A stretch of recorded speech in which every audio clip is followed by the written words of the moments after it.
Well, I'm gonna look smaller after I know that. But I know there's a way. I have to admit him. There's a way to Yeah, admit. Yeah. blur it in the back. You know how to do that?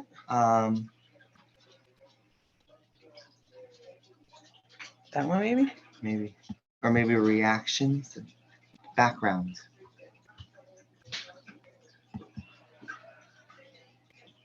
I'm gonna make the pasta for now. The water's boiling. You can, but you can't talk to me once the meeting I know. starts. You said now, I don't- yes? You Or can. no? You can. Okay. Only have these options. Don't worry about it. Okay. I don't even think I'm gonna I think I'm gonna not have camera on for myself.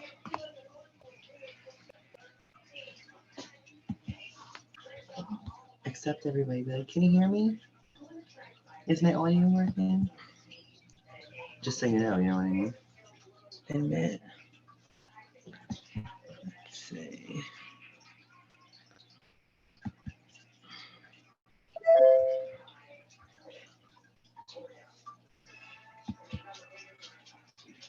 You want us to close the door, Ma? Because the music, the television? Yeah, I guess, yeah. Select, come on. Let me know if you need help, okay? Thank you.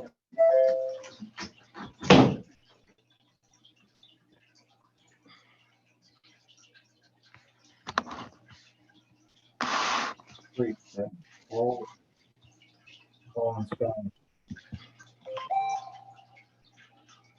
Recording.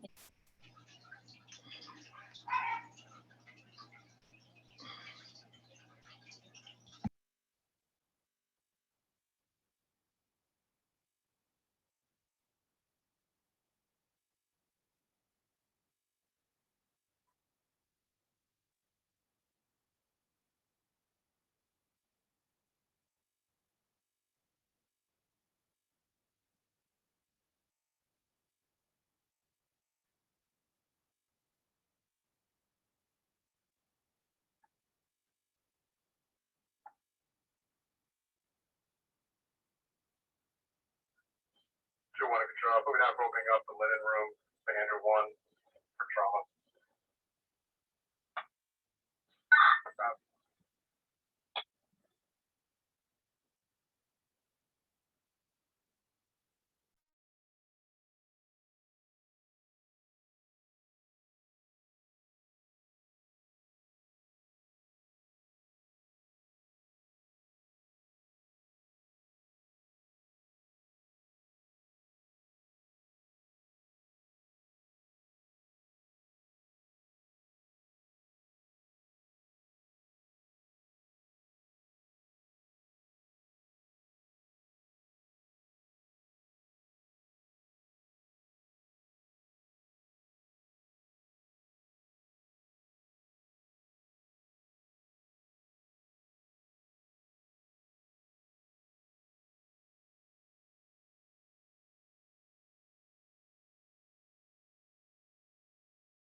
Recording.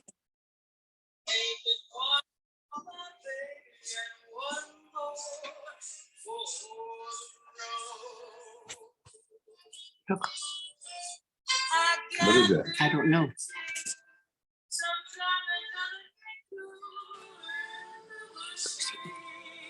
If the public can please mute their devices, thank you.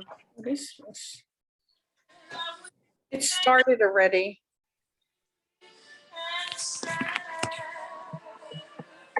Linda, can you please mute your device? Okay, I wasn't Paula muted. I as was well. talking on there, so please be quiet.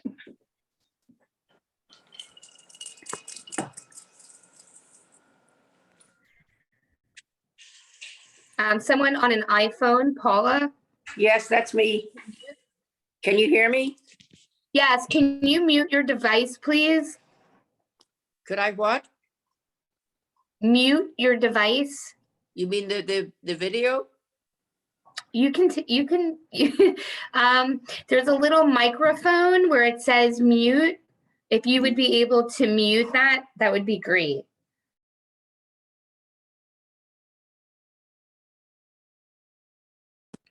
Okay. So, Oh, you want me to mute it?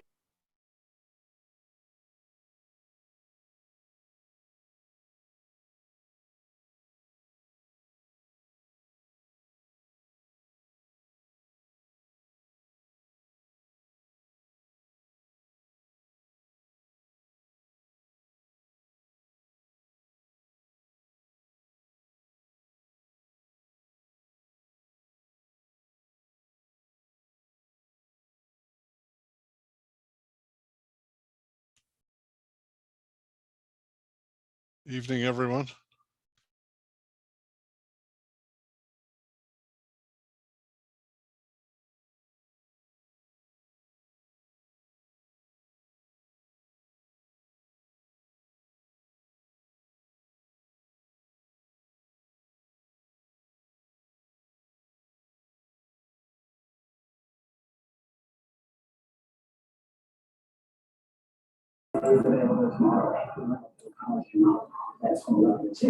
And I'm involved in working through all kinds of things. Apple is open 16 stores in New York City to in-person shopping. You can simply order online and pick them up in store. Apple temporarily closing stores in LA, DC, Ohio, Texas, and Georgia as well.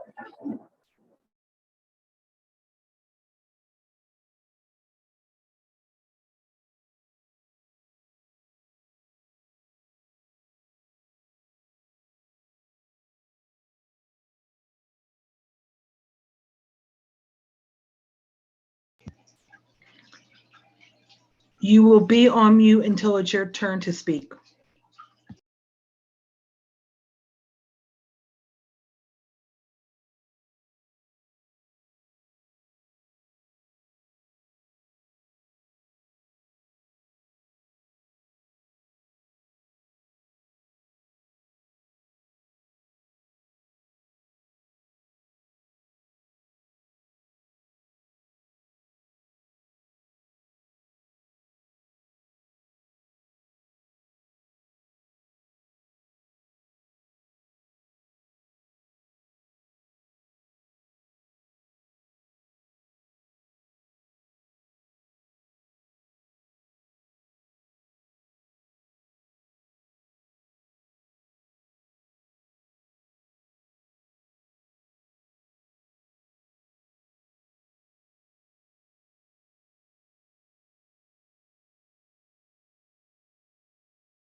Thank you, Michelle.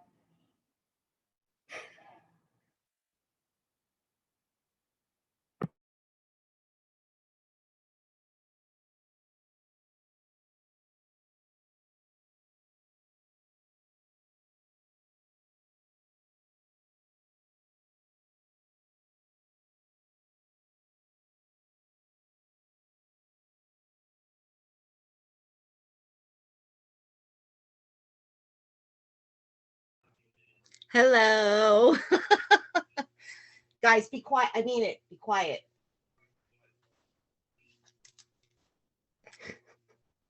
Three crazy dogs. What can I tell you?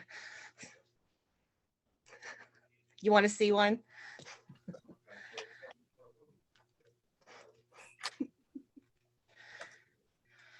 Well, yeah. Okay, hold on. TT, come here.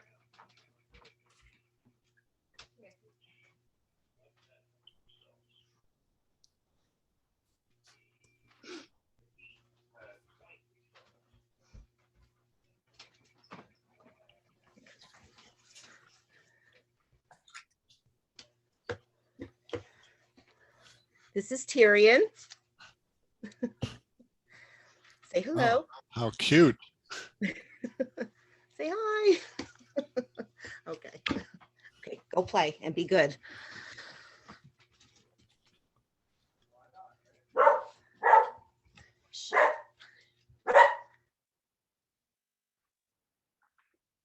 It's gonna be a rough meeting, huh? Get it?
Got some mileage on it.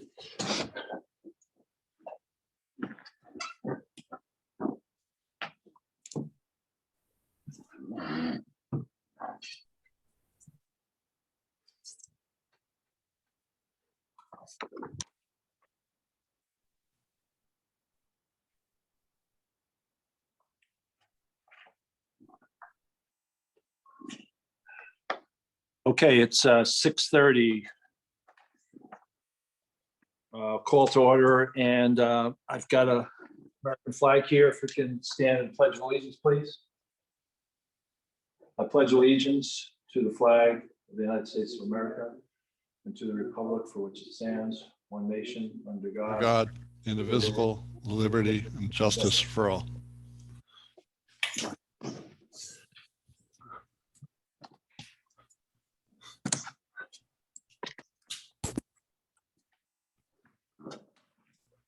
Okay, Erica, did you take the next two items?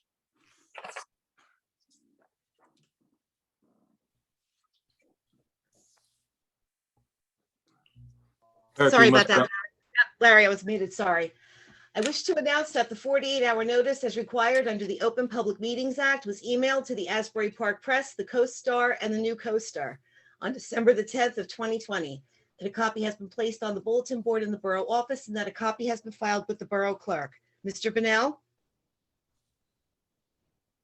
Absent. Mr. Gubatose? Everybody else seems to still be muted. John's muted, Al's muted. I'm not sure if Randy's around or not. Yeah, Michelle, you need to unmute those folks. Thanks. And if you could make it so we could write in the chat, I could have written, hey, we're all muted. Actually, John, I saw you waving your hand. Sorry. Okay. Mr. Gubatose? Oh, He's muted. They got muted again. There he is. I've been muted and unmuted about 4 times, so hopefully it remains Gotcha. unmuted. Okay, I know you're here. Mr. I am Sexton? here. Oh, and Mr. Bunnell told me he was unlikely to attend the council meeting. Thank you. Mr. Sexsmith? Here. Mr. Weber? And he's muted again. I know he's here, so. I think he'd like to be unmuted though. Can I just point of order here? I know you unmuted me a second ago, but you guys must have some kind of setting where when I went back on mute, just out of respect, so nobody hears any background noise from me, it seems to be permanent. So I don't know what the deal with that is, but that's an unusual setting. I've never experienced that in Zoom. So I'll leave myself unmuted, but I don't think it should have to be that way. Let me know if you figure that one out. Okay, thank you. Mayor Fox? Here. Okay. Thanks everyone for attending tonight. Welcome to the final meeting of 2021. Meeting number 24. It's been quite a year. We started on Zoom and unfortunately we're ending on Zoom. We had planned to flip this in January, but we changed our plans a few days ago. Probably we will be on Zoom for January and maybe February. We're hoping that this spike subsides fairly quick and we don't have to deal with this, but clearly everybody's scrambling a little bit with this. So we started 2021 in the backdrop of this life-threatening pandemic. Last January, we had about 200 people on January 1st that had cumulatively had COVID from Bradley Beach. And at that time, 70 cases were active. So we were in a pretty bad situation last January 1st with 70 cases active. 12 months later, we have about we're pushing 550 cases. We're incurring about 5 cases a day now. Up until 2 weeks ago, we were incurring about 1 case a day. So we've gone up basically 5X or 4X over a period of a couple of weeks. So hopefully this is it and it starts turning the other way. We are working with OEM, also the county and our administrative team, and we'll keep you posted short term on policies and procedures to deal with this. We closed the office today out of caution. We disinfected the site. We're enhancing, as I said, some policies and procedures and we plan on opening for business tomorrow. And we're optimistic that we'll be able to do that. We certainly hope we can. So for tonight, we have no ordinances for introduction, but we do have 4 ordinances for adoption. There are no petitions or presentations tonight. So we'll just move right to the approval of the minutes. Which one is that, Riley? Yeah, if you're not, if you could be on mute, if you're not actually participating right now. It looks like Mary, whoever Mary is not on mute. That would be helpful. I think that's the only one. So there's no presentations or petitions. We'll go to the minutes. Before I make a motion to approve the minutes of 14 December, I just need to clarify that New Jersey state statute that was quoted at the last meeting, 10:4-12 and 13F, Councilman Bennell cited those, and they are in the council minutes, so we need to approve those because it was stated in the council minutes. But he implied that we were violating those statutes, and in fact, we were not. He made some inferences that were not accurate. We verified that with legal counsel the next day. I certainly understand Council Bennell's feeling that we were being unfair and inconsiderate, but we have had, in fact, facility constraints that he was fully aware of. We were working through trying to get those resolved through Monday midday, and he chose to stop communicating and started talking to the fire department and others. So, you know, it put us in an awkward position and it wasted people's time. It was unfortunate, but that is in the minutes. So I want to make a motion to approve the minutes of the 14th of December of the 2021 regular council meeting. I'll make a motion. Do I have a second? Second. Mr. Bennell, absent. Mr. Gubatose. Yes. Mr. Sexsmith. Yes. Mr. Weber. Yes. Mayor Fox. Yes. Okay, approval of minutes. I'd like to make a motion to approve the minutes for the 14 December executive session minutes. Do I have a second? Second. Mr. Bennell, absent. Mr. Gubatose. Yes. Mr. Sexsmith. Yes. Mr. Weber. Yes. Mayor Fox. Yes. Okay, we'll now go into agenda item 7, public comments, questions on the agenda of 28 December, 5-minute limit and single instance to speak. Are there anyone who wants to comment or question on the agenda? Okay, Mr. Cohen, I guess Erica or Michelle, who's handling mute, Erica or Michelle? Michelle. Okay, Michelle, Thomas Cohen. Yes, sir. Thomas J. Cohen, 612 3rd Avenue. I just had a question about the resolution 2021-322. I know you didn't attend a lot of meetings before you became mayor, Mayor Fox, but you know, this was an issue back when it was first approved, the sharing of the police services for detainment and holding of Neptune City prisoners. And we were told that there would be a report generated as to, you know, what the utilization was, what the benefits were to the Borough of Bradley Beach. And has that report been forthcoming? I mean, it's been over a year we've been waiting for it. I'm not aware that there was a requirement for tests. I'm looking at Lieutenant Browning. Maybe you could follow up on that, Lieutenant. Yeah, okay. Lieutenant Browning's going to follow up for us. Okay, and then also it references a contract which is not attached. So it's hard for the public to determine the financial benefit to the Borough of Bradley Beach, which is represented here as whereas in the best interest of the Borough of Bradley Beach. We as the public can figure it out if we're given a copy of the contract to break down. And so I would ask you to table this one until the contract is given to the public. That should have been attached. In addition, the Back in Time Cafe Resolution 2021-321. This is an incomplete document. The public wasn't given Appendix A on the website. And so I don't see how you can vote on it when the public doesn't know where it's located. It's not attached here. I would ask that that also be tabled. And finally, I have bills list items. Is there anyone who can answer my bills list questions? It would depend on the question. Okay, page 3. There's payments to CME Engineering in here, and it references zoning permit application reviews. It was our understanding that they were only doing amendments to the resolutions. So I don't understand how now they're doing reviews. I thought we hired a zoning officer. I can answer that, Mayor. It's Yeah, Kim. go ahead. Kim. Good evening, Mr. Cohen. Hi. No, there are also things that they're assisting with when it comes to driveways and aprons to make sure that they are within code, and we are under the threshold. They are also one of the pooled engineers, so we can utilize them for what we need them to. And just for the record, the council didn't approve them. That was just done by you as the QPA. Is incorrect. They're a pooled engineer that were awarded the award back in January of 2021. They are a pooled engineer by resolution. Okay, but the council didn't approve their utilization for the ordinances, did they?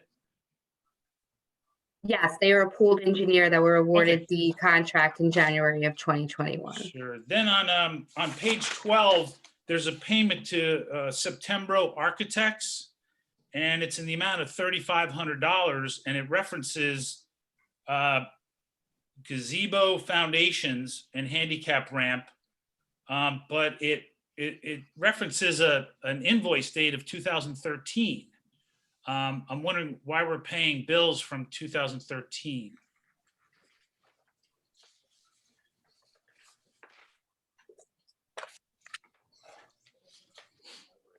Better late than never, Mr. Cohen, I guess. Apparently so.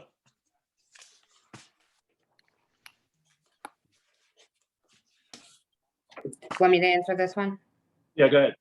This is actually a reclass.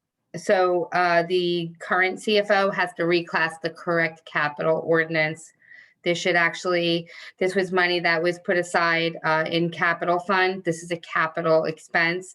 It does not have to do with the 2013. Why is it referenced that way?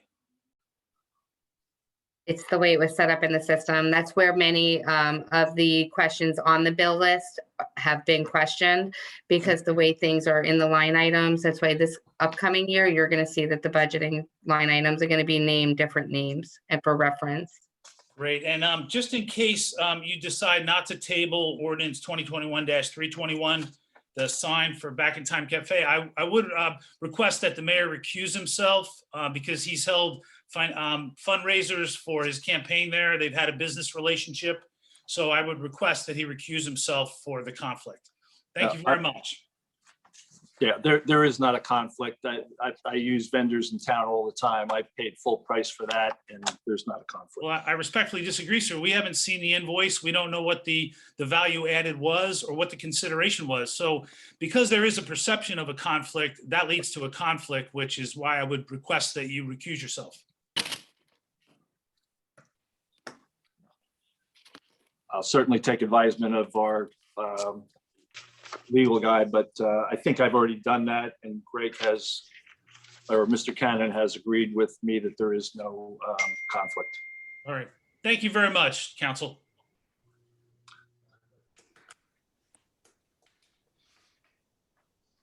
Yes. Okay. Let's move to. There's a couple more hands there, Mr. Mayor. Nancy Meadow and Bill Shook both have their hands raised. Yeah, let's take Mr. Shook. Yes. Resolution 2021-317. I'm confused as far as the sidewalk maintenance. Are we talking about maintaining the sidewalk where there's every tree in the planting strip, or what do we mean by sidewalk maintenance?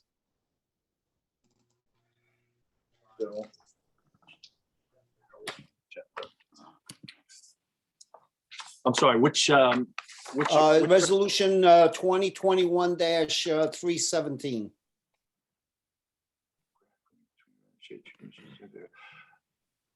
No, this resolution is for a grant that we received to do a tree inventory and assess the trees and the planting strips for town incomplete. So we got a grant to fund that for 2022. So it's an assessment process that the tree expert's going to do, which is important from a liability perspective, but also from a strategy perspective. How are we going to address, I think the example I use is kind of an ABC analysis, A being the most critical, B getting there, and C not a problem. So that's what that grant is for, the approval of that grant agreement. Yes, but what about the sidewalk maintenance? What do they mean by that? If I can, Mr. Mayor, I think it's, Bill, it's in there because as this tree inventory happens, they're going to look at the sidewalk. Oh, yeah. I'm sorry. I was reading the summary, not the detail. I'm sorry. Yeah, perhaps, yeah, that's correct. What Councilman Weber said is correct. Yeah, Okay. perhaps maintenance isn't the right word. It's maybe sidewalk condition. That's what's going to be assessed. Yeah, it's really an assessment. Yeah, it's an assessment if there's any issues with sidewalks. Okay. All right. And then also 2021-316. The Crown Castle. Certain members of the council back in 2018, if they remember, we had a somewhat same proposal from Crown Castle, and we found that there was a lot of misleading words that were in what they were trying to do. In fact, I do have a issue where the second whereas, paragraph 2B, the lease agreement provides leasee with the right to use whatever measures it deems reasonably appropriate to construct a communication monopole and antennas. Are we talking about installing another tower? Mr. Mayor, I might be able to help with that. Or Kim, I know you were doing some research on this too, Kim. But go ahead, Councilman Gubitosi. Well, Mr. Shuck had given me a heads up on his question earlier in the day. And Bill, I did have a chance to review this. The ordinance language that Mr. Cannon has captured here is basically repeating the terms of the existing lease agreement. It's the existing lease agreement grants various, access rights and ability to change equipment rights to the original Crown Castle, which is now have various iterations, including Verizon and Dish Network or whatever. So what the wording you're reacting to is actually the original lease agreement from 2003. That is not what the resolution is about. It, again, I had to clarify this for my own knowledge, but the resolution is, and I'm separately going to have questions for the council as well on this, but this resolution is really focused on the Dish Network's request to make modifications in the area where the pole is located. There is not a separate pole, as I understand it. Kim, please correct me if I'm wrong, but it's modifications that Dish wants to make all within the space covered by the original lease from 2003. Well, I make a strong recommendation that if we do go into a lease agreement with them, that those particular words be stricken out of that contract. Only because here's what happened a while back, a few years ago. Yes, we got the contract to allow them to do that. And all of a sudden we have a pole that's on 5th and Ocean. We have a pole that's on the 100 block of 3rd Avenue. They're constantly coming there, doing modifications, adding equipment there and everything.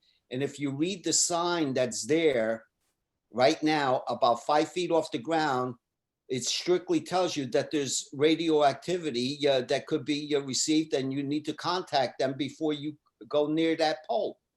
I mean, that is wrong.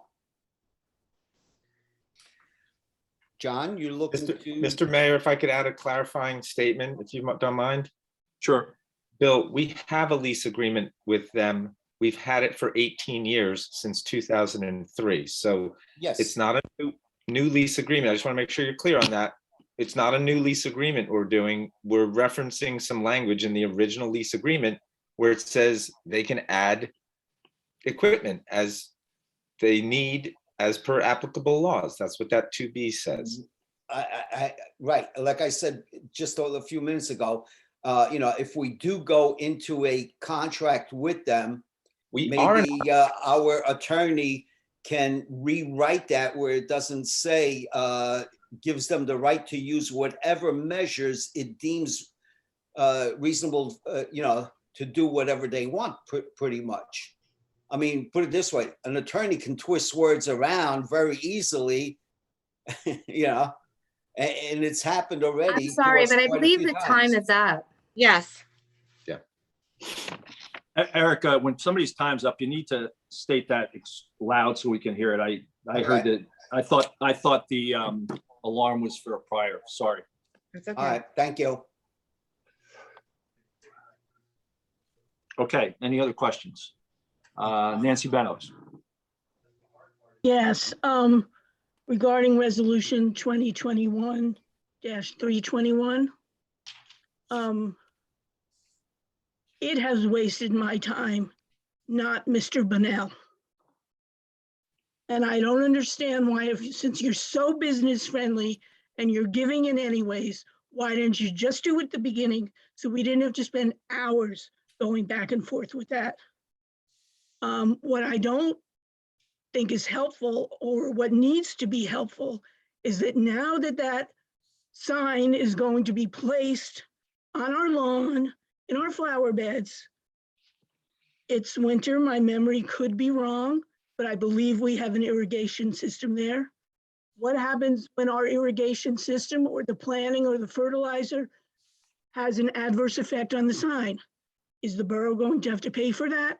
There are many issues that are not covered that are in the best interest of the borough.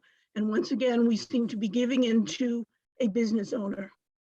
In addition, I'd like to bring up 2021-320.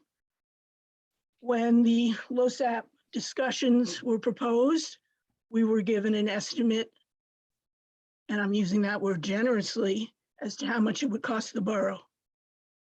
That was how we voted, based on the figures you gave us. Never once were the residents told that there would be an administration fee and that we were going to have to hire someone. I find it once again an oversight at the nicest way of placing it. I'm going to not get into the specific bills, but I will say it was nice to hear the things that will be done differently. As I asked for breakdowns last year, the previous CFO refused. And I'm tired. I don't understand how Cablevision is an office supply. I'm tired of miscalculations and people in this borough being paid to do insufficient work. Thank you. Thank you. Are there any other hands? Jane Noble? She needs to be unmuted.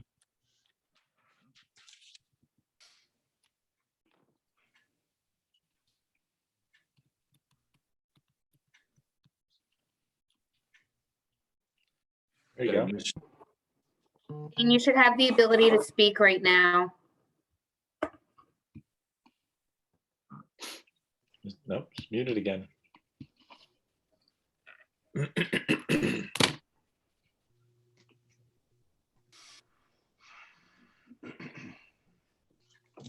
you go, Jane. Maybe turn up your volume. Sometimes that's it.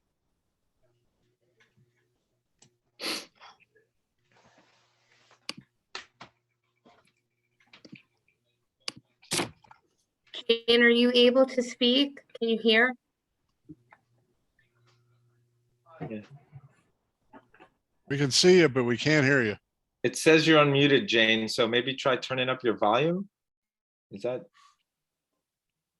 Now she's muted again.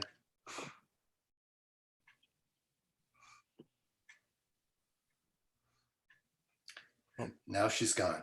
No, she ran over to TJ's computer. We have to unmute Mr. Cohen.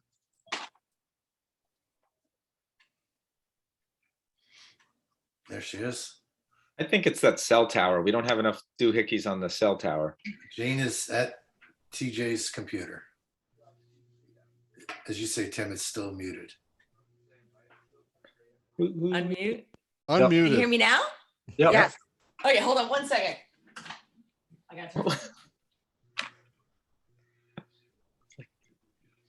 Okay, woohoo. Okay, Jane DeNoble, 612 3rd Avenue. Good evening. So in reference to the resolution 2021-321, placing an advertisement in Riley Park. Riley Park is part of our Green Acres inventory. And a flower bed is for flowers. That's why it's called a flower bed and not a sign bed. And placing a sign in Green Acres is a contradiction of the essence of what a Green Acres Park is. It's for green acres. It's the spirit of green space. So allowing a sign in our Bradley Beach open space it's impeding upon what Green Acres is all about. Thank you. Thank you. Are there any other questions on agenda? I don't see any other hands. So we can move then to our ordinances. We have 4 ordinances for adoption tonight. The first is 2021-32, an ordinance establishing certain salaries of certain officers and employees of the Borough of Bradley Beach in the County of Monmouth and State of New Jersey, and repealing any and all other ordinances consistent. We'll start with any council comments. This will be all 4 of these will be, we have an ordinance hearing. So we start with council comments, followed by public hearing, followed by motions. Any council comments? I don't have any. Yeah, Larry, just a couple comments for me. Yep. Okay. Yep. Yeah, I'm sorry. Yep. I was just making a note. Yep. Sorry. Okay. Just for the record, I just like the broad public to know that at our last meeting, I abstained from voting on the salaries ordinances because there were just a large number of what I thought were unusual variations from where the maxes had been to where they're moving. There were a number of new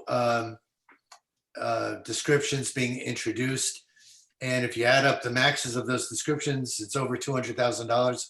And, I was having heart palpitations, worried about, what we were approving.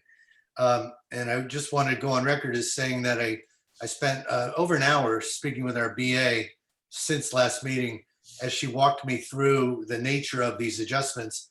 And for the most part, a lot of this is cleaning up either poorly documented roles and or pay ranges, or introducing some that are statutorily required that we just did not have at all. So Kim, thank you very much for taking the time to walk me through it.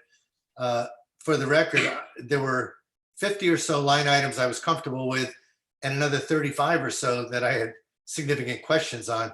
And Kim took me through virtually all of my questions. And Kim, the only couple of outstanding I had, and I don't know if you're going to tell me they were resolved, were a couple of the positions that just had not been included. They had been included in earlier ordinances, specifically pertaining to grant manager and the communications/tourism. And I don't know where that stands, but outside of those 2 items, you helped me resolve 33 others. So thank you very much. You're welcome, Councilman. We can amend the ordinance tonight and include those two other job titles, I believe, because they already exist and there are no changes. So they can be included in the ordinance that will be adopted if approved tonight. That is correct, right, Greg? You can nod. You don't have to answer. It's up to you.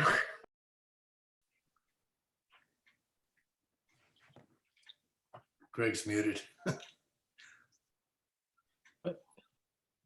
I just received permission from God to talk.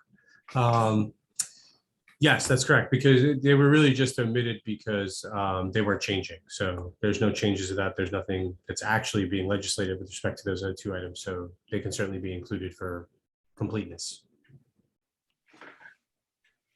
Did I stay unmuted or am I going to get? Oh, we got you. No, you're fine. No, we heard you. Great. Yep. You were very clear. Okay. If there's no other, Councilman Weber, I don't know if you have any comments. If not, well, let me ask you first if you do.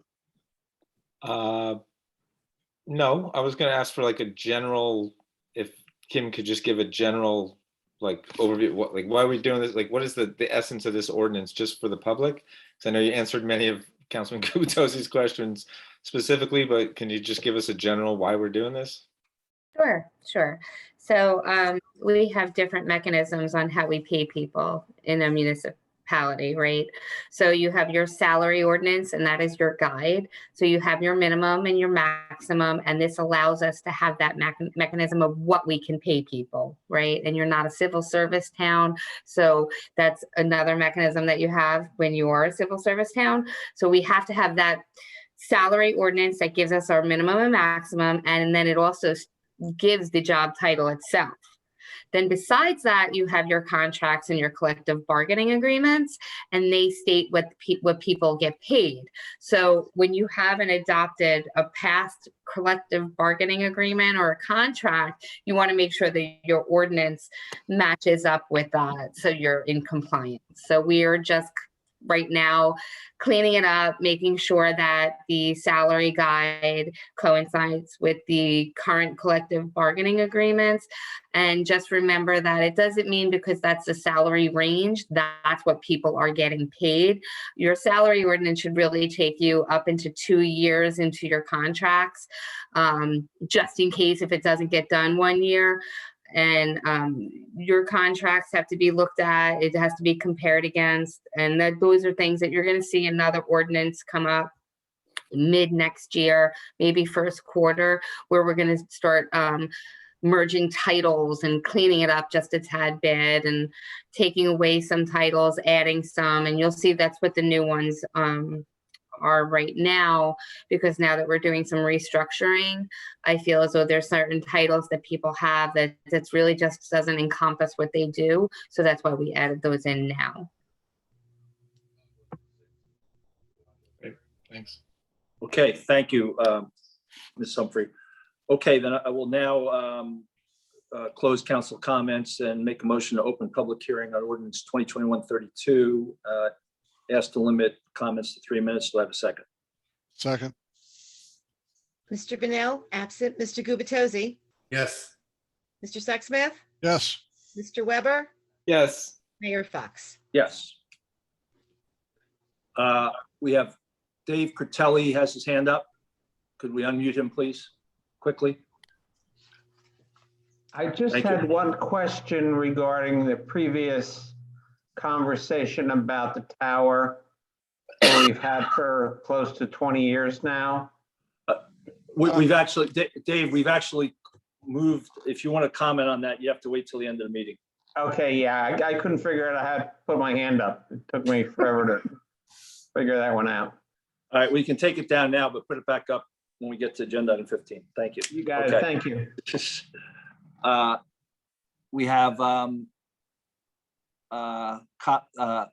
think it's Hal Kotler raising his hand. I had the same problem trying to raise my hand, but I wanted to talk about the tower. So before we vote it in, I'd like to be able to have a comment on that. Okay. Okay, are there any other, I don't see any other hands raised. I'm indexing through. Okay, so I will then make a motion to close public hearing and vote on adoption of 2021-32. Do Do I have a second? Second. And Mr. Mayor, can we amend that motion to just acknowledge that we'll include the couple of roles that were not originally included? Correct, yes. Okay. Mr. Bennell, absent. Mr. Gubatose? Yes. Mr. Sexsmith? Yes. Mr. Weber? Yes. Mayor Fox? Yes. Okay, ordinance 2021-33, it's an ordinance amending chapter 201 fences and hedges of the Borough Revised General Ordinances to make same consistent with later revisions and updates to chapter 450, zoning of the borough's revised general ordinances. We'll start with any council comments. Councilman Gubatose, any comments? No comments. Okay, Councilman Sexsmith, any comments? No comments. Councilman Weber. Yeah, I just want to clarify for people that this is, again, more of like a cleaning up thing where fences and hedges were it together and they should be in separate chapters because they're dealt with in a zoning chapter. So that's really what this is about. We're not adding any new language. We're not changing anything. And, if somebody thinks the content needs changing, we can certainly, address that at a later date. If we think 4 feet should be a different amount of feet or, whatever the case may be. And we could do that, but this is all we're doing right now. Okay, thank you. Okay, if there's no other, I have no comments. If there's no other comments, then I will open up 2021-33 to public hearing. Do I have a second to do that? Second. Mr. Bennell, absent. Mr. Gubatose? Yes. Mr. Sexsmith? Yes. Mr. Weber? Yes. Mayor Fox? Yes.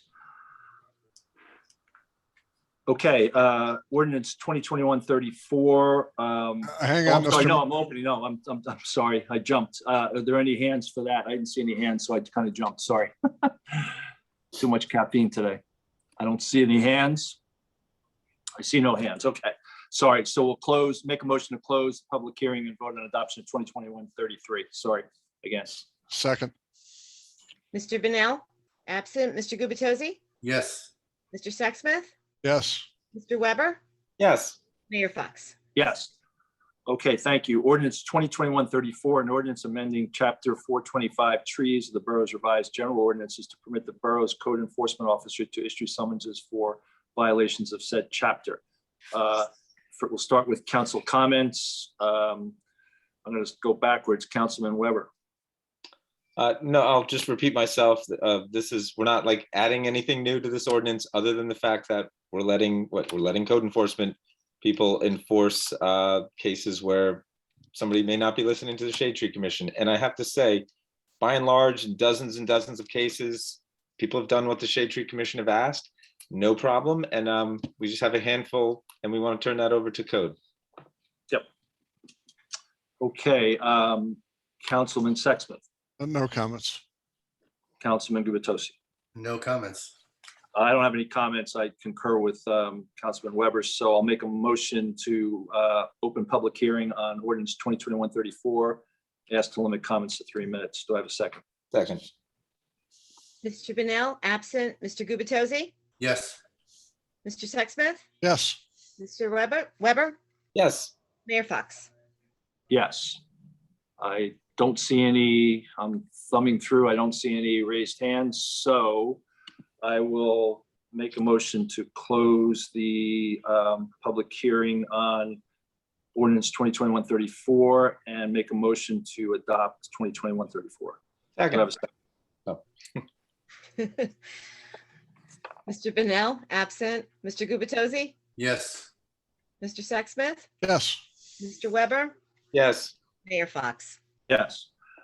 Okay, ordinance 2021-35, which will be the last ordinance of the year. Ordinance amending chapter 450 zoning of the borough's revised general ordinances to permit the borough's code enforcement officer to issue summonses for violations of said chapter. We'll start with council comments. Maybe I'll start. This is again similar to the last. We're cleaning some things up and getting the appropriate folks. We're codifying the fact that roles and responsibilities are clear with this. So that's my comment. Okay, any other council comments? I'll just add that I'm kind of shocked that our code enforcement officers were not empowered to do this thus far. So glad that we're doing it. Yep. Okay, then I'll make a motion to open the public hearing on ordinance 2021-35 and we'll ask them 3 minutes. Do I have a second? Second, Mr. Pennell, absent. Mr. Gubatose? Yes. Mr. Sexsmith? yes. Mr. Weber? Yes. Mayor Fox? Yes. Mr. Okay. Cohen's got his hand up. Yep, I see it.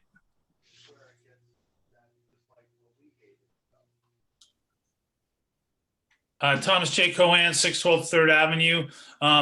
As per Councilman Weber's point, it is about time we did this. My question is the zoning officer going to be allowed to issue summonses for zoning violations also as part of this ordinance?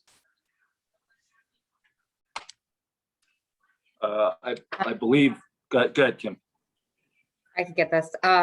So what happens is the code enforcement officer will work directly with the zoning officer. If you look in the salary ordinance, actually, it is assistant zoning officer. There will be someone from code that works directly with zoning. They're going to work together to make this happen. So they will be writing zoning violations. I mean, we've had previous situations where, you know, a former councilman built something that was not in his plans, and he should have really been fined.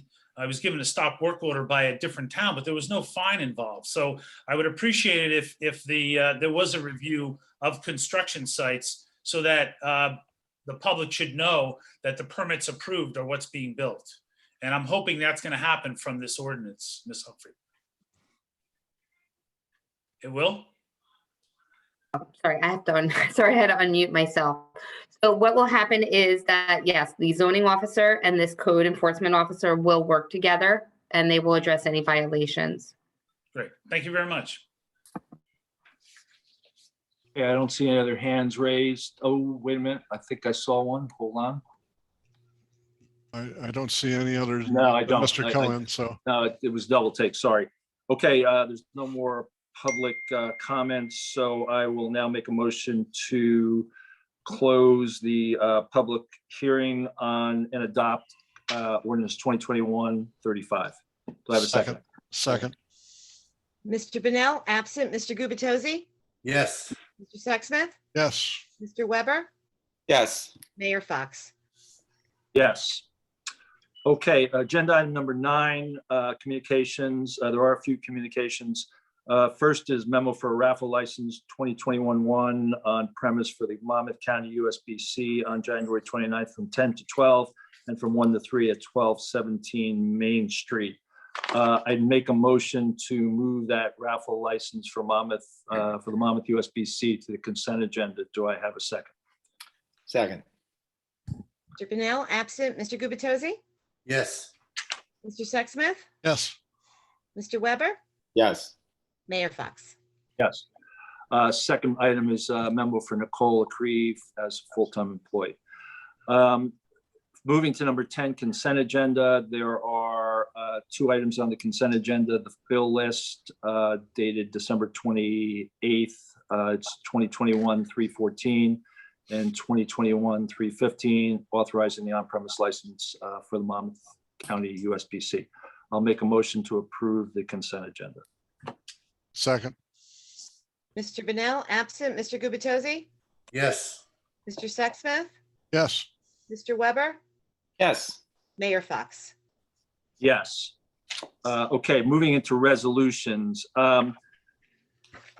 Because of the technical startup of raising hands and putting hands down, I'll allow the two hand raises at this point. I think it was Mr. Critelli and Mr. Kotler, if they want to make a quick comment relative to resolution. Yes. With respect to the monopole and the criterion for the radiation, it has been proven since those original agreements were done back almost 20 years ago that there is an increased radiation risk and an increased health risk that is open to people in the near vicinity, just as it's located on the poles. And I think just because we've had that language in there for 20 years does not mean that we should not revisit it and bring it up to current standards and then protect the population appropriately. So I would highly recommend that we hold on 316 until we get all the data that's necessary. Okay, thank you, Mr. Gratelli. That was Mr. That was Kotler. Dr. Kotler. Oh, I'm sorry. Thank you, Dr. Kotler. So I wasn't looking up Mr. Gratelli, I was reading the ordinance or reading the resolution, sorry. Thank you, Dr. Kotler. Is Mr. Gratelli still here or did he beg out for a bit? He's there, but he's muted. Needs to get unmuted. Who's on that? Oh, there he is. Yep, I see him. Can we unmute Dave Gratelli, please, Erica or Michelle? Yes, you're unmuted. I just had a question on the monopole, the lease that's 20 years old. I don't have a copy in front of me. I'm not familiar with it, but I just want to understand, are there provisions in that lease that increase the rentals to the town? Because it's a normal course of business on a long-term lease that on a yearly basis, it can increase 2 to 3%, or on a 5-year basis, it can increase 5 to 10%. And then typically it's a 5, 10, 15, 20-year lease. And then there's option periods after that. And I'm just trying to get an understanding of what we actually have here. Mayor, I could answer that question. Yeah. Yeah. So the original master lease provides, the original rent was $24,000 for the first 5-year term. It's successive 5-year terms, and each 5-year term, the rent increases, quote, an amount equal to 115% of the rental rate in effect for the prior term. So that's one way in which the revenue to the borough can increase under the original lease. The other way is that the master subtenant, because you guys actually leased this property from a third party and then leased it out to a sub-master tenant to build the tower and then manage it, which is at this point by successor in interest is ST5 LLC. And so ST5 LLC has the ability to lease to new tenants that were not existing in 2003. And in that case, the minimum rent per month for each party meaning the borough and the master subtenant is $1,500. And then anything over that is 20% to the borough and 80% to the master subtenant who's managing the operation. So this Dish Network lease that is currently on this current resolution is a new sublease. And so that will result in new revenue to the borough as additional revenues, in addition to the increase of the base rent of the 24,000, which compounded at 115 every 5 years escapes me because I'm a lawyer and I can only divide by 3. But you could probably do the math and figure that out. Okay. So those are the two provisions for raising the rent. Is there any clause in the lease, as this is coming up on 20 years, that the numbers be renegotiated to reflect where the marketplace is today? Because they got a pretty good deal. I mean, they usually do reach out. I mean, they have site managers for these. So they haven't reached out to renegotiate it yet, but I'm sure that'll be coming as the expiration of the new term. I believe it's 2023 comes up. The notice provision here is pretty short. It's 90 days, but I mean, you can see all the equipment on there, and that's obviously a valuable site. So they'll likely be calling us. They usually have a third-party agent. In this case, it's Crown Castle, I believe, who comes through and negotiate these rental site agreements based on their return on investment from their rents that they're getting from the subtenants, things like that. So I do expect to get that. I cannot tell you that this It's not been my experience that these have been drastically increasing. So in the last several years, I've had occasion to renegotiate a number of other town cell tower agreements. And just depends on the area. I mean, Bradley Beach is by the shore, so it's a more in demand, higher peak demand and things like that. But in general, as you all know, and I think has been discussed here, it's going to 5G and not necessarily towers, but modules that cover a far smaller distance. So the value of these elevated sites is decreasing in general in the market, although Bradley Beach may be an exception to that. So let's keep our fingers crossed. Do we have the ability to bring in a third party to advise us on where the marketplace is today? Because it's my understanding, talking with people in the industry, that the numbers are multiples beyond what we did 20 years ago. And I know it's beneficial for the original person that leased the property, but I'm looking at the benefit to the town and what we may or may not be able to do. And it's obviously going to be the way the lease is structured. Thanks, Erica. No problem.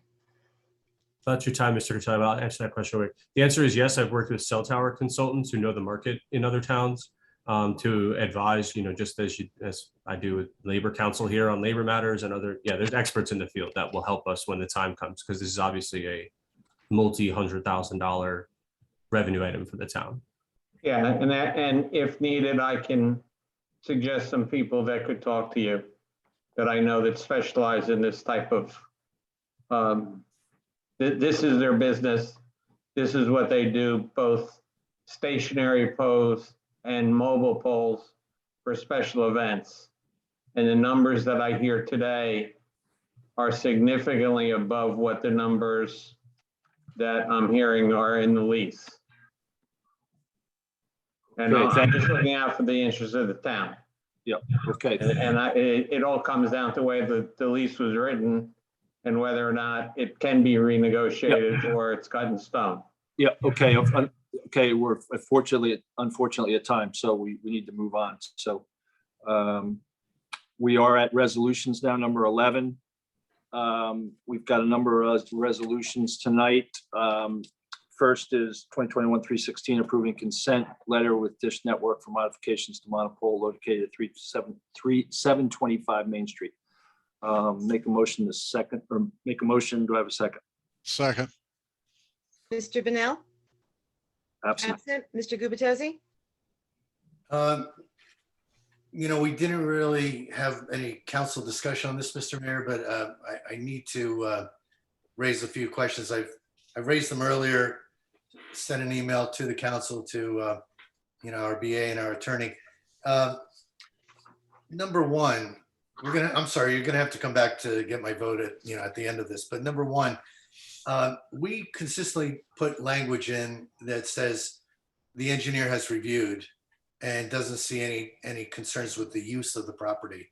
We did that, I think, our last meeting when we voted on a Verizon contract. And at that time, I asked if we could see the engineer's report. I asked again earlier today, is there an engineer's report?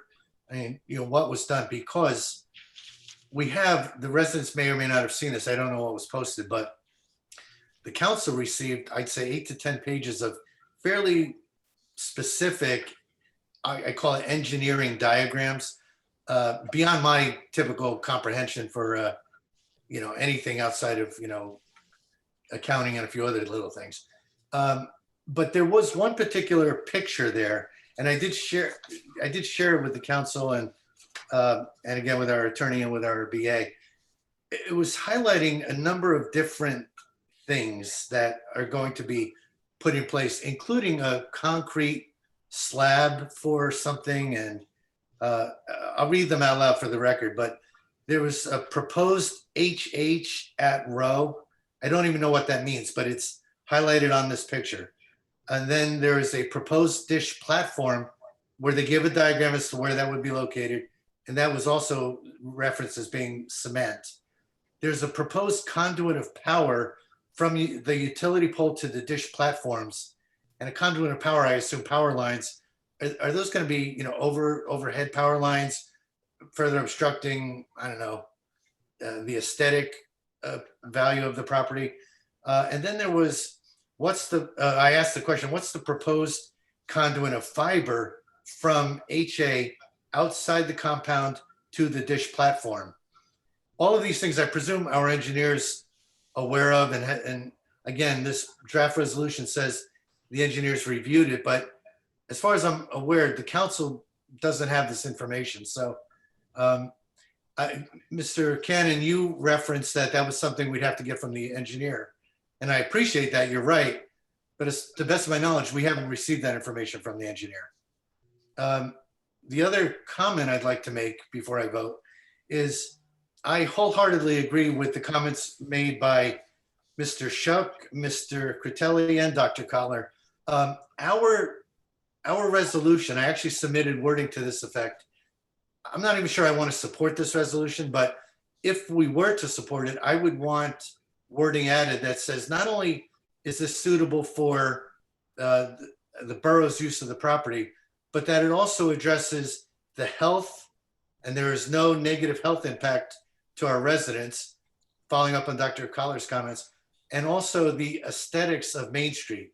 If any enhancements suggest building a monstrosity on top of the existing massive pole, I would want us to severely limit such negative enhancements to that pole. So really, until I understand the engineer's assessment of these 4 questions I've raised, I'm not going to be able to support this vote. I'm going to motion that we table it, because if I have to vote, I'm going to vote in the negative. And my understanding is then I don't know when we could revisit it. So I'm going to motion that we table it. Hopefully there's a second.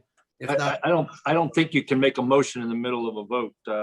well, Councilman. I'll ask as a point of order, Mr. Cannon, can I make that motion in the middle of a vote?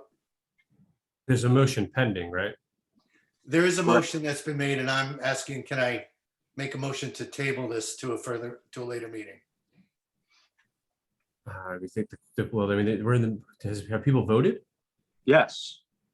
Oh, then you gotta wait till the question is called. I don't believe anyone's voted except Yes. me, right? Who voted? Mr. Sexsmith? I haven't voted yet, but I'm going to vote yes. Sorry. Oh, I'm sorry.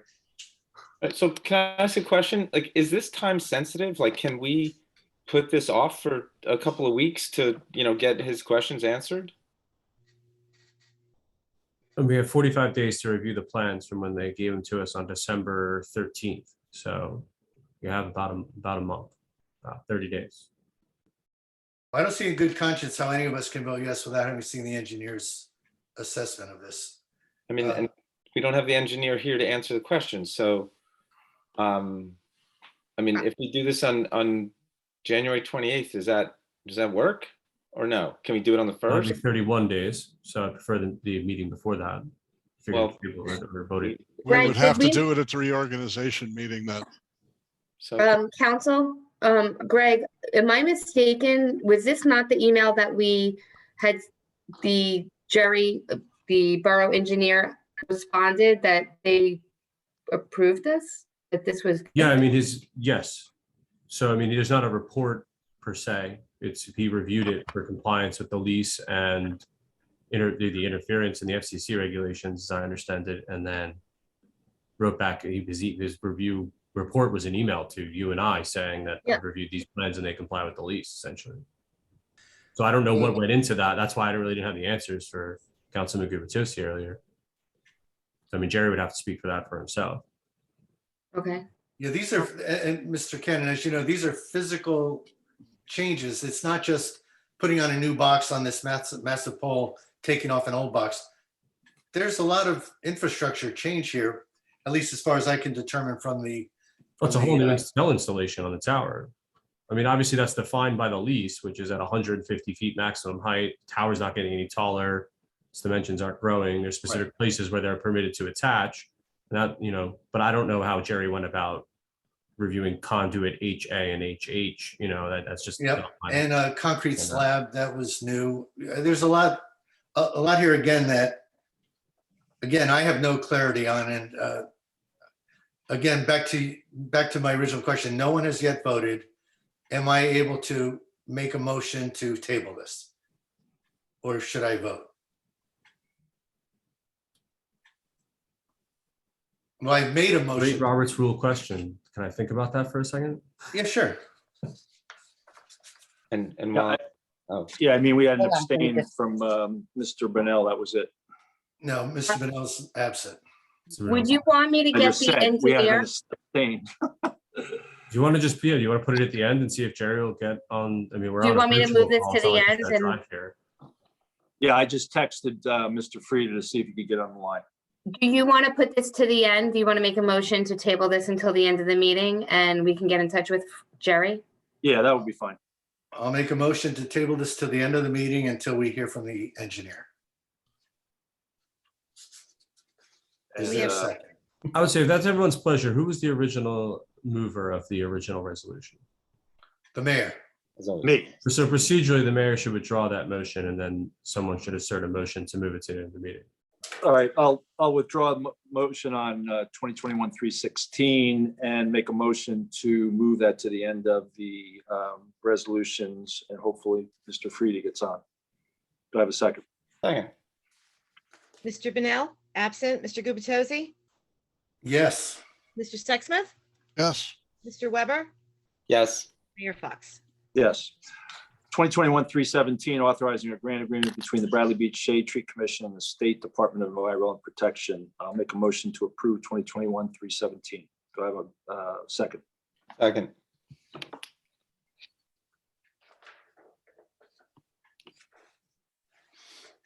Erica? I'm having some, Erica. oh, sorry. Okay, I can hear you now. I'm sorry. What were we doing here? We're voting on 2021-317. Okay, who was the second? John. Thank John. you. Weber. Mr. Bennell, absent. Mr. Gubatose? A question for the mayor. Mr. Mayor, as we go through these resolutions, are you going to open it up to any council questions, or are we just going to jump right into voting on each of these? Because I do have questions. I need to know if I can open it to questions. Do you have a question on 2021-317? I do not, but I have questions coming up. So Okay. 317, I vote yes. Thank you. Thank you. Mr. Sexsmith? Yes. Mr. Weber? I will vote yes, but I will say, if you have questions, ask them before the mayor starts the. Yeah, well, that's it. That's my point. Right. Mayor Fox? Yes. I have questions on 321 as a reference. 2021-318, authorizing escrow balance refund of 412 Lorraine Avenue in the amount of $424.75. Do I have I'll make a motion to approve 2021-318. Do I have a second? Second. Mr. Bennell, absent. Mr. Gubatose? Yes. Mr. Sexsmith? Yes. Mr. Weber? Yes, Mayor Fox? Yes. 2021-319, authorizing the adoption of a purchasing manual. Make a motion to adopt 2021-319. Second. Mr. Bennell, absent. Mr. Gubatose? Yes. Mr. Sexsmith? Yes. Mr. Weber? yes, Mayor Fox? Yes. 2021-320, authorizing the borough administrator / QPA to advertise for requests for proposals for 2022 LoSAP financial advisor. I'll make a motion to. can I ask a question on this one first, Mr. Mayor? Sure. I guess this is for the borough administrator. If, what do we expect this is gonna cost us? The financial advisor themselves, that you have to have a financial advisor for a LoSAP program. It's a requirement. There are 3 companies out there that do it. You put out an RFP and they have oversight on the funds. It's like almost like a 401k, right? So it just depends on how many people, what are the numbers going in. It could be a couple thousand a year. It could be paid within the fund itself. So it's just part of the total LoSAP cost that you had calculated for when you did it. Since we have a borough financial advisor, is there any chance that that person It could be that person. No. No. And a follow-up, Ms. Humphrey, I guess I was under the impression this was a statewide program and there would be a central administrator / advisor, but are you saying every municipality hires its own individual advisor? That is correct. They RFP or they non-fair and open award it. Like I said, there are 3 companies out there that administer the services for this plan, and it gets audited every year. And we have to make sure that we stay in compliance. So this is crucial to the program. Well, okay, thanks for. And it probably should have been done when you guys before. This should have been done like earlier in the year. So we actually need to get this done because this delays the LoSAP program a year. Yep. Clearly don't want further delays. Right. No. So thank you for entertaining the question, Mr. Mayor. You were in the middle of making the motion, so. Make a motion to approve 2021-320. Second. Mr. Bennell, absent. Mr. Gubatose? Yes. Mr. Sexsmith? Yes. Mr. Weber? Yes. Mayor Fox? Yes.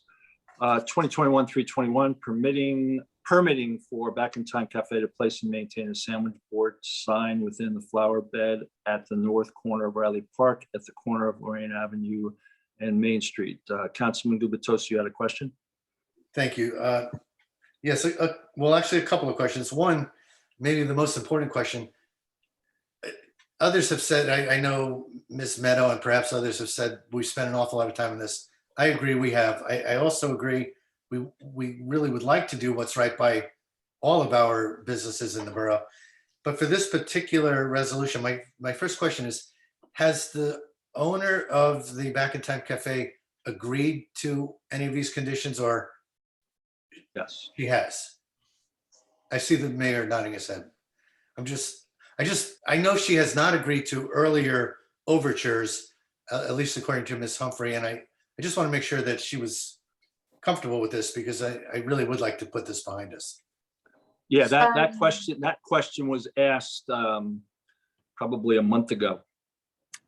And really, you guys legislate the law. It doesn't matter if someone agrees to it or not. You have to make the law and it has to be abided to. So if you agree to this resolution and to what you're creating, that's what we're going to enforce. Yep.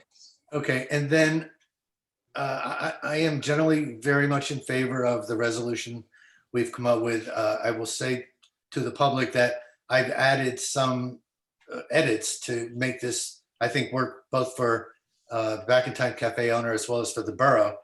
But that said, this morning, folks did raise an issue that I just wanted clarity on. And when I say folks, residents raised the issue, brought it to my attention that there is this element of question related to whether or not signs would be permitted on green acres. And Ms. Humphrey and Mr. Cannon, I know you looked into this on behalf of the Borough Council.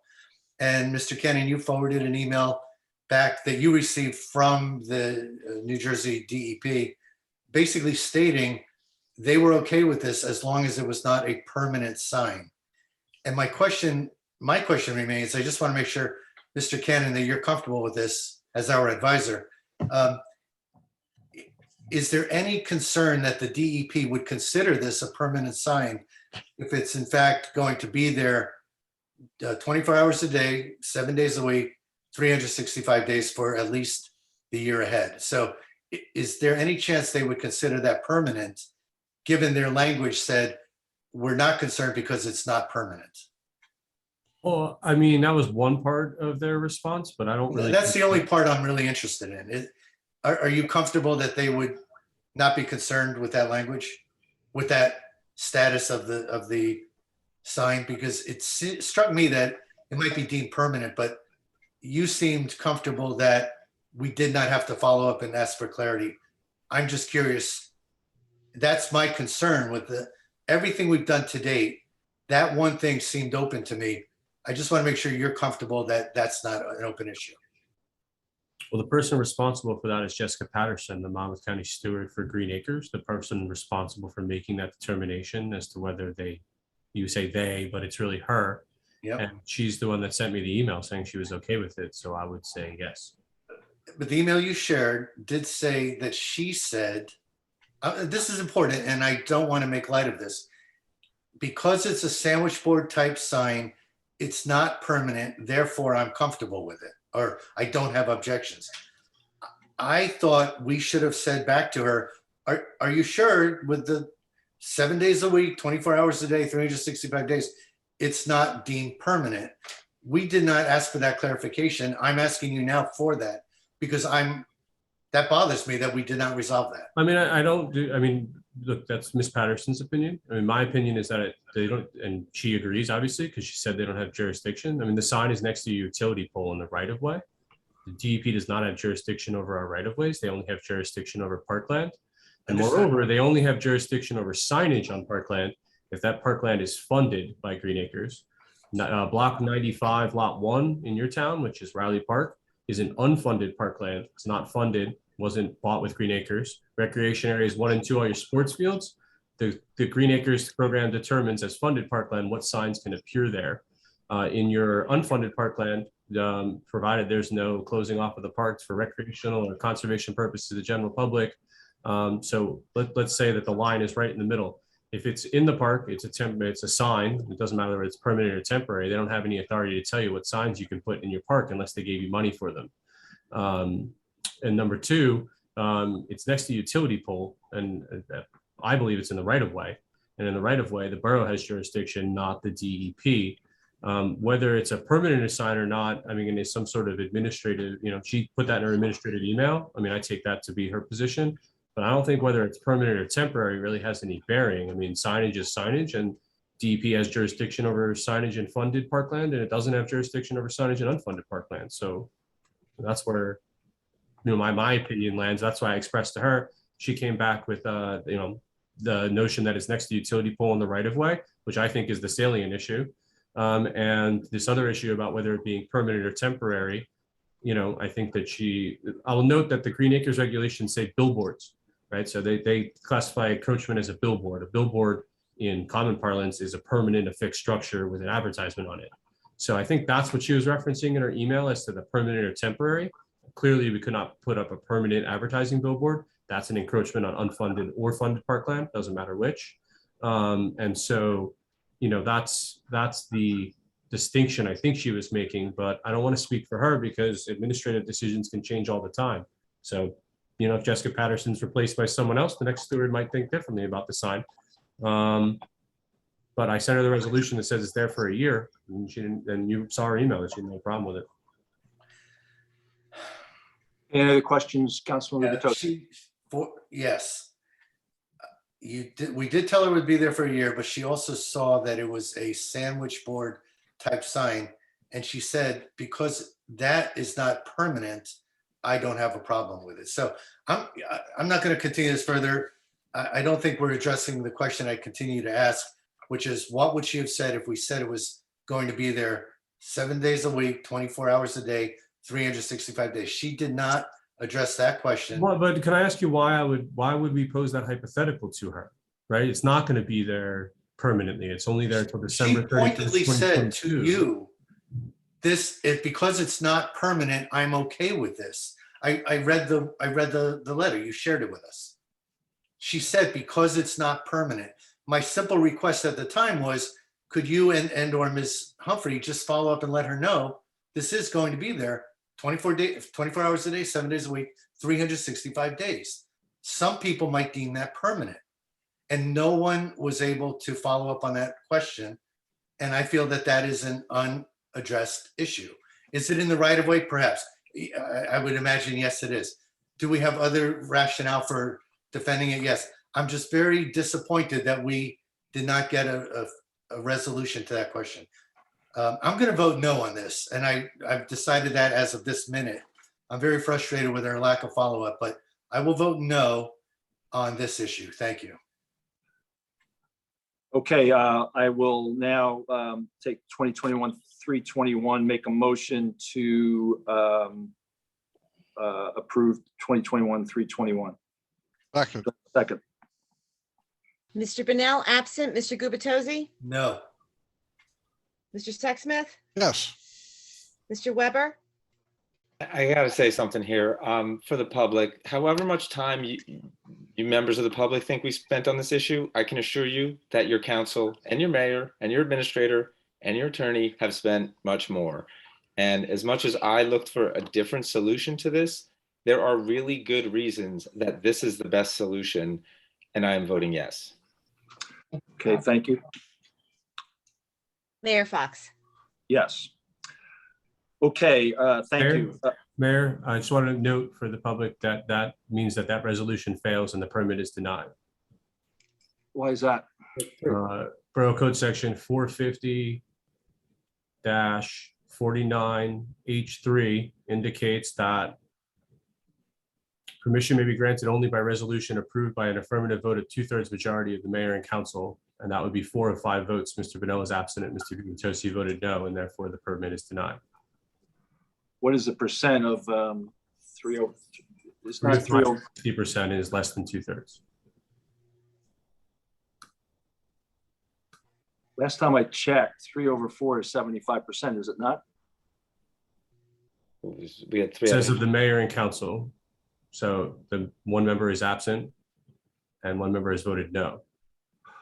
We had 3 out of 5. It was 60%. Mr. Bonnell would have abstained anyway. He had a But so maybe my math is screwy here, but mayor and council is a governing body. You have 4 governing body members voting, 3 voted affirmatively, which is 75%. What am I missing? 75% of the members present voted affirmatively. But it's of the mayor and council, which is comprised of 5 people. So, okay, I understand. I'm sorry. Right, because if someone could just be absent, then that would render that provision superfluous. Doing math in public is really precarious. And Well, now we're into No, dividing by 3, so I can do that. Okay. I simply wanted a question answered that I did not have an answer. I apologize, but that's my vote. That's unfortunate. 2021-322, approving a shared services agreement with the Borough of Neptune City for prisoner detainment, holding, and lodging. I'll make a motion to approve 2021-322. Second. Mr. Bonnell, absent. Mr. Gubitosi? Yes. Mr. Weber? Do I get to vote? Yes, I'm sorry, Mr. Sexsmith? Yes. Mr. Weber? Yes. Mayor Fox? Yes. 2021-323, transfer of budget appropriations for the current fund. I'd like to make a motion to approve 2021-323. Second. Mr. Bonnell, absent. Mr. Gubitosi? Yes. Mr. Sexsmith? Yes. Mr. Weber? Yes. Mayor Fox? Yes. Okay, we'll move to the next agenda item, which is announcements. There's no announcements tonight, so we'll move to. Hey, Mr. Mayor. Yes. Just to interrupt, are we going to look at 316 again, or are we going to save that for the very end prior? Oh, I'm sorry. I'm sorry. Thank you for bringing that up. Have we heard from Mr. Frieda or no? Kim, you're on mute. Erica, could you please unmute Kim? I'm unmuted, sorry. What was that? Hello? Hold on, my computer is freezing, so. Mine is Oh, too. there's Okay, Jerry. so it's not just me. Okay. Okay, Jerry, you're on. Jerry, could we please take Mr. Frieda off of mute, please? Hang on, Jerry. He can unmute himself.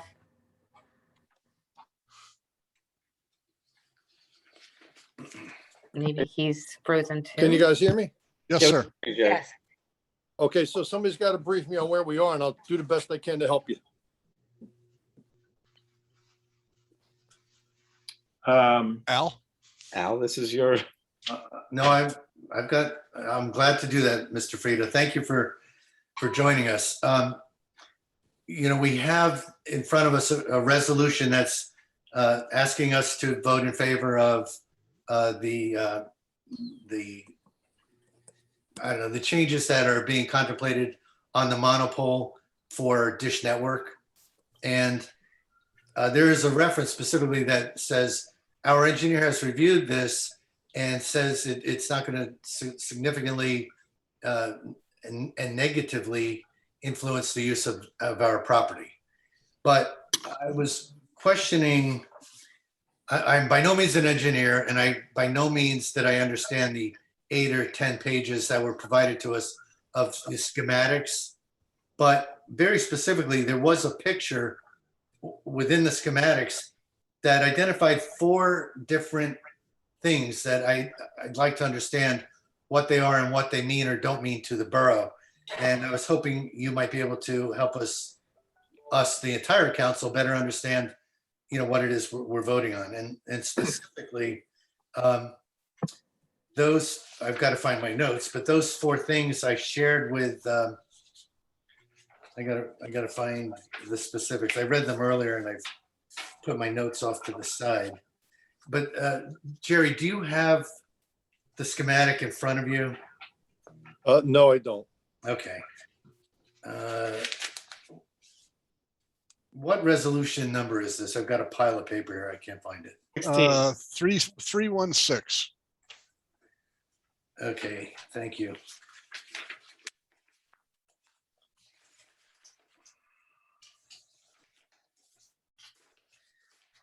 Okay, great. I read these earlier, and of course, I've now misplaced the paper. But Jerry, there were power lines indicated that had to run, connect point A to point B. There was another indication that fiber lines had to connect point A to point B. I'm doing this from memory. There was a reference to an HH, I don't know, an HH something, HH wall or something. And there was a 4th thing, all in the schematics that were shared with us. Can you, oh, and there was a cement platform that was going to be placed again within this little property area. But between the cement platform, something referenced as HH that was going to be constructed, I don't know what that is, power lines and fiber lines. Those 4 things are clearly denoted on this schematic. I was asking if our engineer could share with us what all 4 of those things mean. And are power lines going to be visible? Are they going to be above ground, underground? I don't know, routed through, containers of some sort? Are they posing a health risk to the borough residents, to our employees in Borough Hall? I mean, just in general, can you give us guidance as to why you felt this was, a reasonable thing for us to approve? I'd just like to understand it. Sure. So first, let me explain that I am not well-versed, nor are most engineers in the telecommunication. It's a very highly specialized industry. The plans, when they're like that, when they're submitted to the towns and engineers like myself review them, we're not really reviewing as much from the engineering side. It's really more zoning, and then the practical things that you would think about, like you had just mentioned, things like noise. Will it be unsightly? Will it cause a health risk? Well, the health risk thing is all governed by the federal government. What they're doing is perfectly in line with what's acceptable practices, and they have to. They're mandated to. A professional engineer signed and sealed the plans, which makes that person responsible for what's being submitted. The power lines are underneath the ground, as are the fiber lines, and there may be some connections within the fenced-in area. I'm not 100% about the HH wall. And again, the cement platform is just a slab that'll have a piece of equipment on it, and that is within the fence. Jerry, what does HH stand for in this context? I don't know, actually. I think the HH is just a reference to where they're connecting up to the fiber lines that are off site. Okay, that may be. But I Jerry- really don't have an answer for you on that, guys. Jerry, I don't know if you can see this, but Yes, I can. This is the diagram I was referencing. Yeah, I remember seeing that. Yep, and I followed through and I checked where everything was going and felt comfortable with what I saw. And that's why Greg and Erica had asked me to provide a comment, which I did. And that's kind of where we stand right now. Earlier in this meeting, one resident raised issues about renewing a contract and improving our cost / revenue benefit ratio, which I applaud. But I think maybe more importantly, Dr. Collar, in fact, raised the issue about residents' health, and Mr. Shook raised the issues about kind of just unlimited overexpansion and how do we control, the expansive use of some of this equipment. I think the good news is we're still confining any expansion to this little area in the borough. But that said, it's like, to me, it's a question of creep. It seems like they just keep expanding on this pole, and now they're building cement platforms, and fortunately, you make me feel much better to hear that the wires will be run underground. But, we get these things fairly standardly to approve. And I just felt as a council, we needed to address what's happening here and what are we continuing to approve as these folks expand over a 20-year contract. So to that point, and that's a good point, it might be wise then, if the council would like to, is contact the agency that's applying for these revisions. Maybe have them come and give us a presentation and explain all these things, because the industry's ever growing, ever changing. They're moving from 4G to 5G. Different types of antennas, different types of coverage. All that's coming at us. Bradley Beach has not been hit that hard as some of the other towns in the area, but it's coming to everybody. So it might not be a bad idea to try and reach out to those folks and see if they would come and give us a bit of a presentation, so we have a little bit more knowledge of how that's all operating. Well, so the issue here is I'm not sure we have the time to do that because we're being asked to vote on this thing tonight. It seems like if we postpone it to our next meeting in January, it's the end of January, and that's beyond this 45-day window we have. So, I mean, at best, we could maybe vote on this at the reorg meeting, like, if we can get answers in the next couple of days, but we're not going to get someone in here for a presentation in the next couple of days. No, but my point was more to the future. Hey, say, look, we've approved this. You can go ahead and move forward, but we would like you to come and give us a little bit of an education on what you're actually doing and what effects it has and what assurances we have as a council and a mayor and a borough that this is all going to be, within industry standards and meet all the federal guidelines. So my point on that was more for the next time, because this is the second one we've had in like 3 months. I believe there was one earlier. Maybe it was T-Mobile, I forget. It's actually the third, Jerry.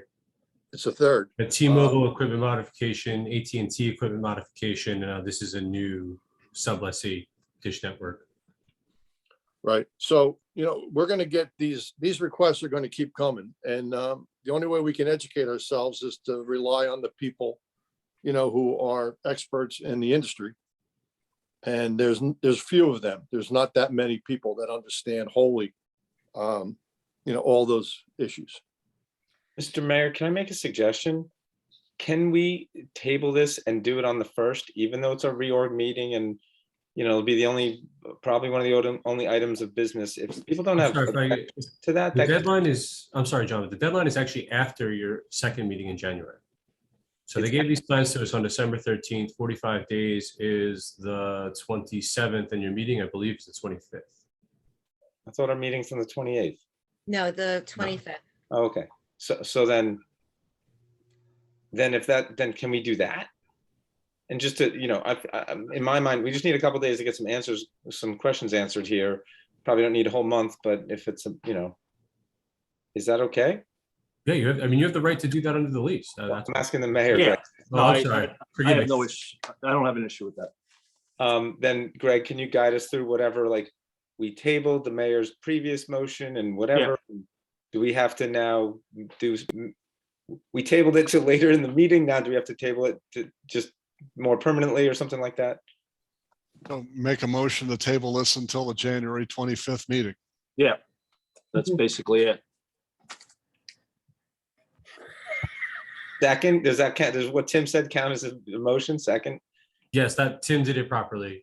I'm sorry, I muted myself out of habit, out of courtesy, and then I couldn't unmute again. Sorry. I hear you. It's trouble, that mute thing. Okay, so Mr. Sexsmith made a motion to table this resolution to the 125 meeting, correct? That is correct. Can I have a second? Yes, second. Councilman Weber seconded. Thank you. Mr. Pennell, absent. Mr. Gubatose? Yes. Mr. Sexsmith? Yes. Mr. Weber? Yes. Mayor Fox? Yes. Okay, thank you, Jerry, for getting on. I Thank you, appreciate Mr. it. Frieda. Thank you, Jerry. Thank you, Jerry. Okay, we'll go to mayor and council reports. I can start. I hope everybody's been enjoying the holiday season as a new year of 2020 is upon us, 2022, I'm sorry. Just want to recap a couple of things for 2021 and then foreshadow the upcoming year. I'll start with some good news, though, from our County Board of Commissioners. Last Friday, I received a memo of verification to an open space grant for Lake Terrace Park. We were granted an amount of $70,000 against an estimated project cost of $135,000. This includes playground enhancements, landscaping, and new fencing. As you may remember, we also replaced the sidewalk in front of the Lake Terrace Park earlier this year. So sometime next year, we'll have a full kind of redo of that block, which is certainly very favorable. As I mentioned earlier, and I'll just give you the highlights, we are at about 540 cumulative cases of COVID, and we are registering at about 5 a day.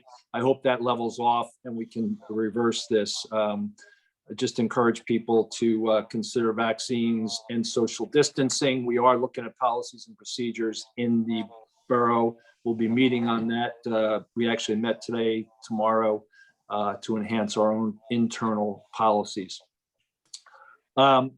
We framed 2021 initiatives into kind of 6 umbrellas: affordability, capability, beachfront, Main Street, parking improvements, and infrastructure. We were really able to affect almost 40 improvements or critical activities to support these 6 areas. Hence, I believe our residents have been positively impacted this year. We've had many successes. We've had a couple of failures, but overall, I think we've improved the lives of our residents. Just speak in reference to it. Two big challenges in 2021 that we're currently addressing will be a focus in 2022. First, the Cinema Labs Group did take over the theater a few weeks ago, and they have some good plans going forward. We'll certainly work with them in ways to enable success. Second, the church at 319 Lorraine Avenue is undergoing extensive evaluation to assess what the possibilities are and, in fact, what the logical path forward might be. We'll have those answers in the latter part of the first quarter of next year. We look forward to that. Progress to date has been really good, and our professionals have signaled that the inputs that we've been providing them have been essential for them to continue to make progress. Last, I'd again like to wish all a happy holiday, whatever you celebrate, and hope that 2022 is a healthy and prosperous one for our town, our state, and our nation. So that is my report. I will now turn to Councilman Gubatose. I really don't have a report other than it's been a challenging year for many out there, for many of us on the council as well. A lot of good things happen in 2021 that I value, and a lot of challenges overcome. But as the mayor just said, I wish nothing but the best for everyone in 2022, and starting with the best of health. Please take care and remain safe. Thank you. Okay, thank you, Councilman Sexton. Thank you, Mr. Mayor. I don't have a lot of comments either, other than I have to say I'm disappointed that once again we're back meeting via Zoom, but unfortunately it is the prudent decision at this time. With that, unfortunately, the fire and first aid squads have canceled their swearing in ceremony on Saturday the 1st. I assume we're going to be doing our reorganization meeting via Zoom on the 1st. But having said all that, at some point, once we are past this latest spike in things, I would like to see us pulling a luncheon together to honor the officers and the members of our fire and first aid squad who put their butts on the line for us every day to keep us safe. Beyond that, the fire department did not have a report for me of anything significant. The police department did not have anything significant for me. I would say we've got, I think it's 2 more days of preseason beach badge sales. So if you haven't gotten your beach badges yet, please go and do those. Other than that, I wish everybody a happy new year. Thank you. Yeah, Councilman Sexsmith, you just triggered something that Santa Claus might make a return visit and extend the beach bed discount a week or so because of potential office closures and, you know, some of the inconvenience we're showing some people. We're looking at that right now. All right. Thanks, Mr. Mayor. Councilman Weber. Thanks, Mr. Mayor. I want to start by saying how it's great to have this really big town meeting here with 50-something people, because a lot of us didn't get to have any kind of big gathering, myself included. Did not have any kind of Christmas gathering because I'm one of those people that tested positive for COVID 2 days before Christmas, or I got the results 2 days before Christmas. And I would just like to say, for the record, probably evidence that what they're saying that those vaccinations work in the sense that I'm a vaccinated and boosted person and I tested positive, but you know, I felt like I had a cold for a couple of days and I'm pretty much okay now, pretty much fine now. So everything about being careful goes, and I probably got it because I was a little uncareful and went to a holiday party where people were eating and drinking and therefore not wearing masks. So that's something to be, you know, we still got another round of parties coming with New Year's. So please be careful, everybody, and use your head, because honestly, you don't want to make everybody, you know, have to miss everything for 2 weeks because you got COVID. So that said, I just want to mention something about what the council gets as far as our packets. You know, we get our packet of material and we assume that the public gets everything the same. So there's a comment made in the beginning of the meeting, like, I don't go back and check the website and make sure everything that's in my packet is on is what the public's getting. But I hope we can do that so the public doesn't feel like they're missing out on any, you know, any documents or anything like that, as was mentioned. And, you know, I don't have much of a update for shade tree. I'll reiterate what I said at the last meeting. You know, there's that big planting done of 11 trees between 2nd and 3rd Avenue. A number of them were honor me trees, and that actually reduced the cost to the borough because basically people paid for trees and they were planted in someone's honor, which was really great.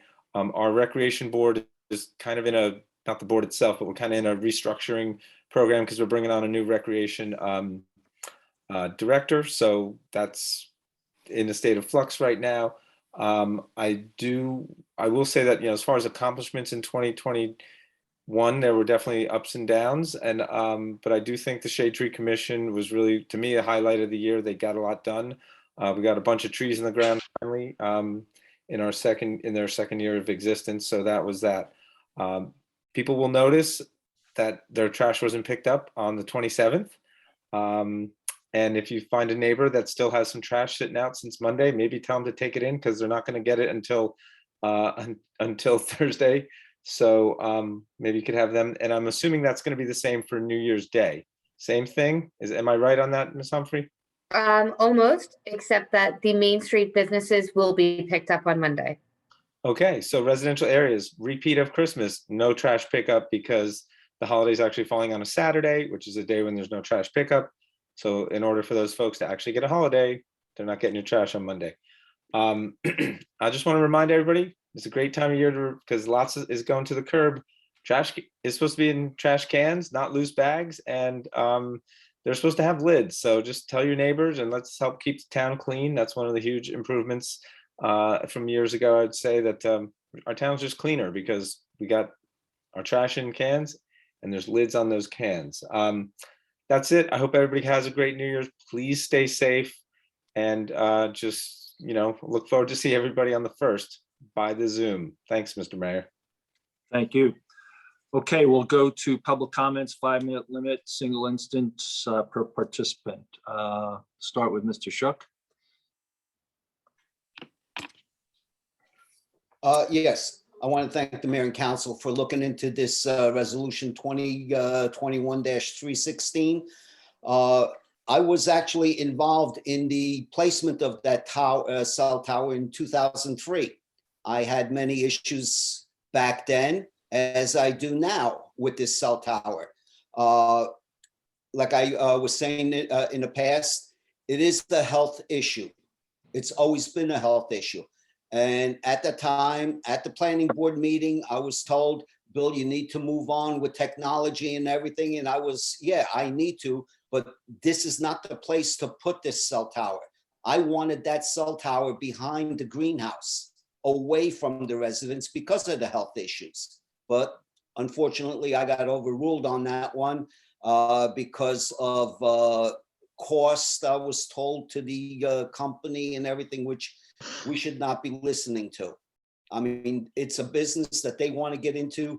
They need to put it where they want to put it. Like I said, this is a health issue.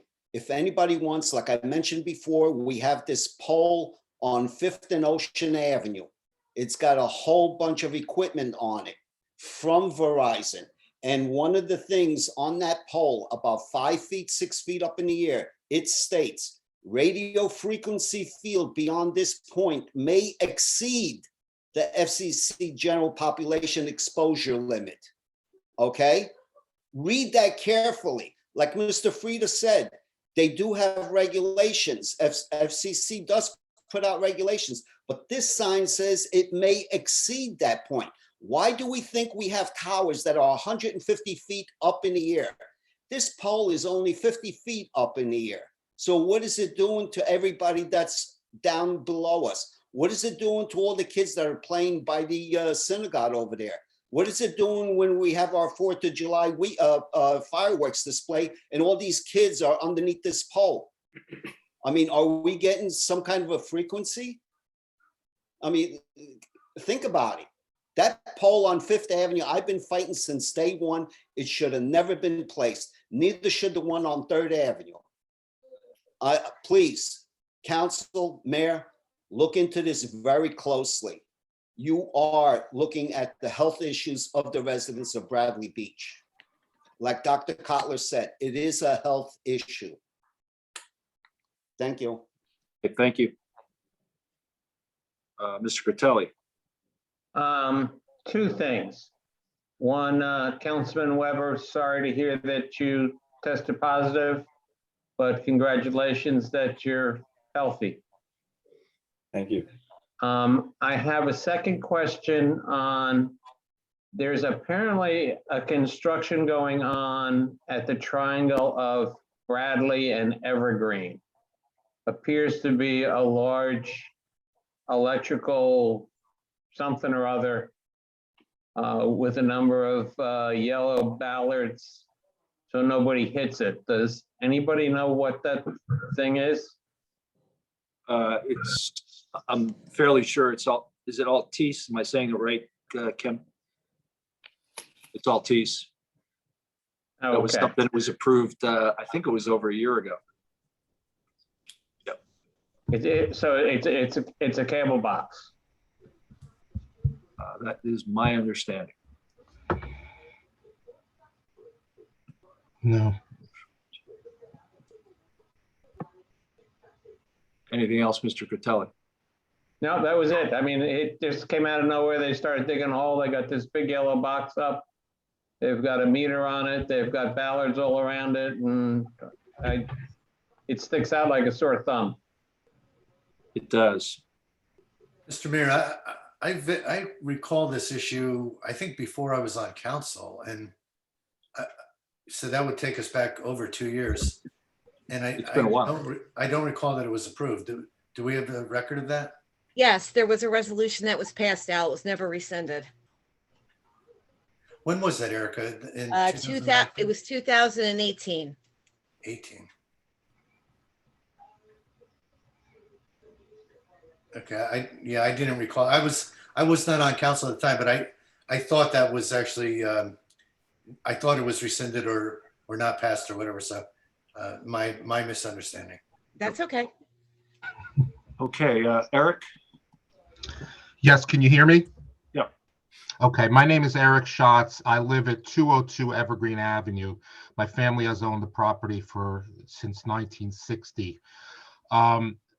This happened about two years ago. The mayor put up some sort of proposal where Altice wanted to come in and put this eyesore right basically in front of my house. I was under the impression that it was tabled at the meeting. It wasn't approved, but it was 2 years ago. I got in touch with Kelly Barrett. I complained vehemently.